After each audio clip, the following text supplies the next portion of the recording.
Good morning and welcome to the DFS YouTube channel. I am Razzle11 and you can find me on X at Razzle11Grinds. I'm going to take a look at some pitching for today, the 14th of August.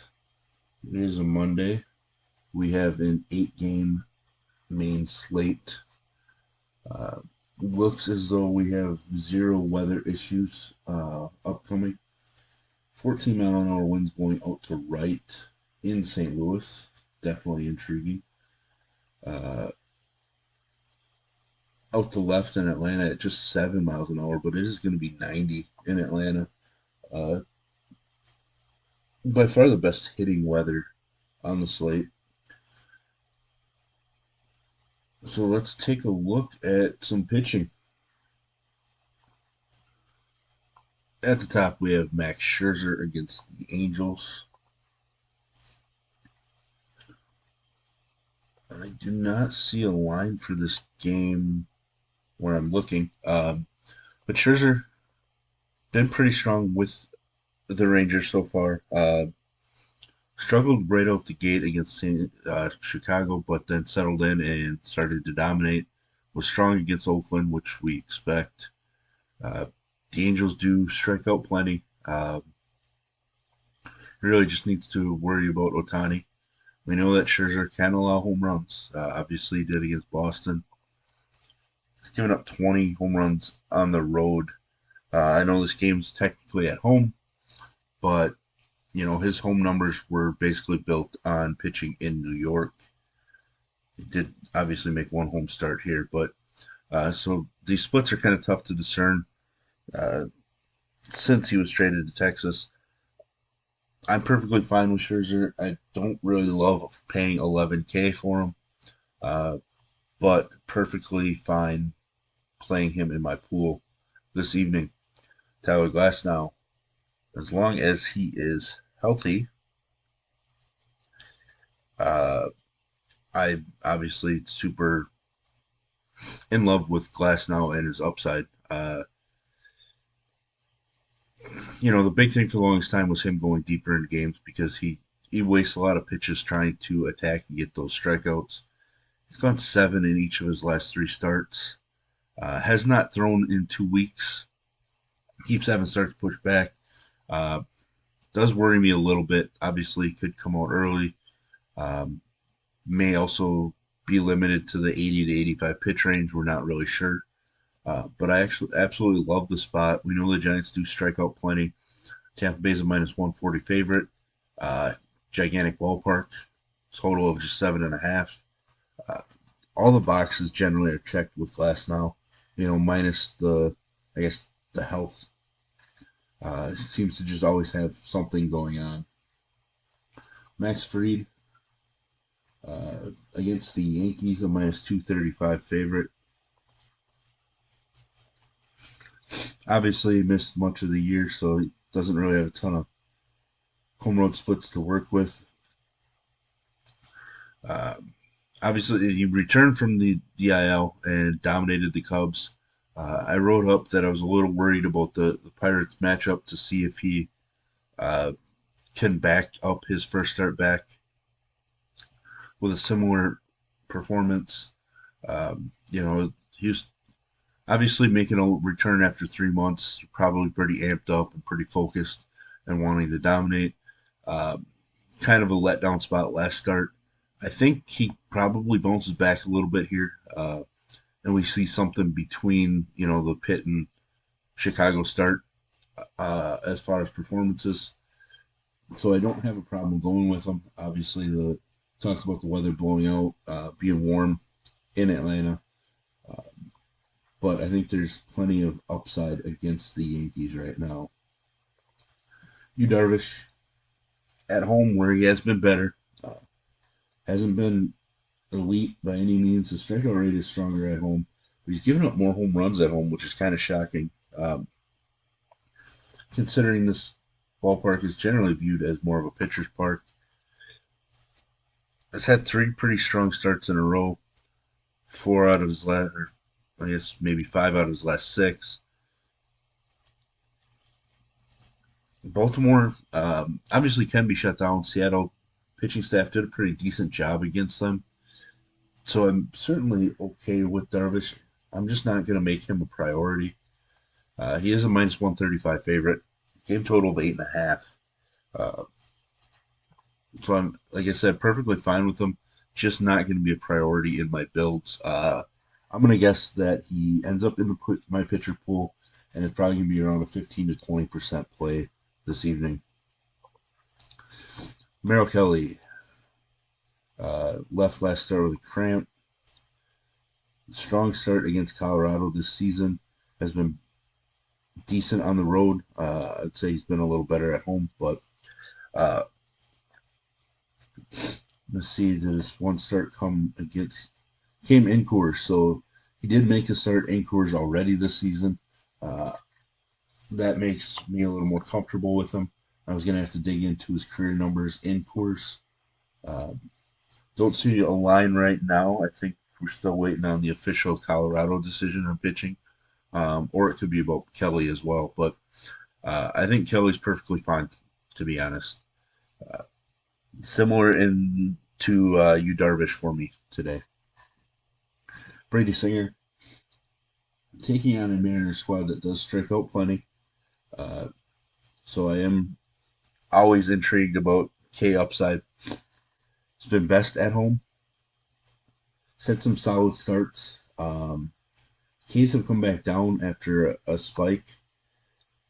So I'm not sure if we see a 10K performance, but obviously this game against Minnesota, last I looked, was leading baseball in K rate. Uh, Last I looked, Seattle was number 2 on that list. So uh, there is upside. I'm not in a hurry to jam him in by any means, so he's probably going to fall into the Darvish range as well. Um, I think there's upside, but there's obviously some danger to that matchup. He is an underdog. Seattle is a minus 145 favorite in the game. Clark Schmidt's been throwing the ball decent, but I'm not taking Clark Schmidt against the Atlanta Braves offense. JP Sears, man, I don't think I can get the Sears, especially with the wind blowing out in St. Louis. St. Louis is a minus 210 favorite. Um, I don't. I just don't think I can do it. He's given up a lot of home runs. Some wind blowing out against home runs. I know he's been solid on the road, but I just don't know if he's going to have the upside we look for, um, to where I think I can replace his return with some other guys, and hopefully it doesn't burn me. Uh, Not that I feel like I'm going to be burnt by a JP Sears start on any given slate, but Patrick Sandoval not really going to make my pool against the Rangers. Has been throwing the ball decently well. Walks are still an issue. Coming off of a strong performance against the Giants, was strong against the Yankees as well. But I'm just not, you know, not in the mood to pick on the Rangers at all. One of the top, 3 offenses in baseball this season. So I'm just not going to go there. I think we can go with Miles Mikolas. Uh, Seems like every time I decide to plug him into my pitcher pool, he just burns me. But uh, that could be just me remembering the bad times. It's been solid the last few starts from a run standpoint. Got tossed in this Chicago game, so we didn't get to actually see an actual performance out of him. But strong in the last couple. It's obviously Oakland, weakest offense in baseball. I'm pretty sure we just have to plug in Mikolas, even with the wind blowing out. Uh, Minus 210 favorite. Looks like Oakland's probably going to have the lowest team total on the slate. Um, San Francisco might be close. Might be between those two as far as team totals. So no problem with Mikolas. Probably going to be ahead of Darvish in my grouping. Grayson Rodriguez has been better on the road. Uh, and his last few starts since coming back up have been solid. No real big upside starts this time around, but approaching 20 DK points is intriguing enough. I just don't. I hate picking on San Diego because the lineup should explode at some point, but maybe at this point in the season they're just not as good as we thought they'd be. I don't know. It's just littered with names in the top half. Um, but the way that Grayrod has thrown the ball, uh, I do have to consider him. And San Diego is just a minus 135 home favorite. Uh, Tells me it might be close. So right now he's kind of on the borderline. I could see myself using him, but I also could see myself going the other way and avoiding him on this slate. Not going to use Carrasco even against Pittsburgh. He was decent against them, but just no strikeouts the first meeting. He's just not doing enough for me. If he beats me, then so be it. I'll move on to the next slate of games. Quinn Priester, no thanks. Flexen, no. So Seattle is the one thing that we have to pay attention to today. DK currently has Emerson Hancock, where today would be a normal rest for him uh, after making his debut against San Diego. But everywhere else I've looked, I see Logan Gilbert listed. Uh, both pitchers are viable. The fact that Hancock is still just min priced is the big thing for me. Kansas City's offense has been strong the last week to 10 days, roughly. So I don't think it's some slam dunk spot, but I think both pitchers are viable depending on which one we find out is actually starting. I just think that Hancock at 4K is a no-brainer uh, for the talent that he brings to the table. 3 walks for his issue. Didn't really pick up strikeouts in San Diego, but just 2 hits allowed. Threw 87 pitches, so he's probably in the 85 to 95 range. So I have no issues going with him, but we will need to pay attention because I do have a feeling it's going to end up being Logan Gilbert. But uh, we will wait for the official word on that one. So there we have it. There's my first look at pitching.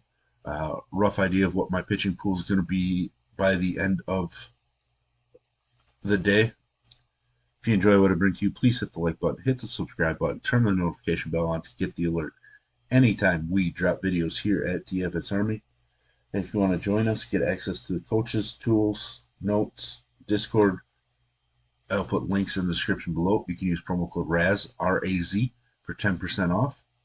And as always, best of luck, everybody.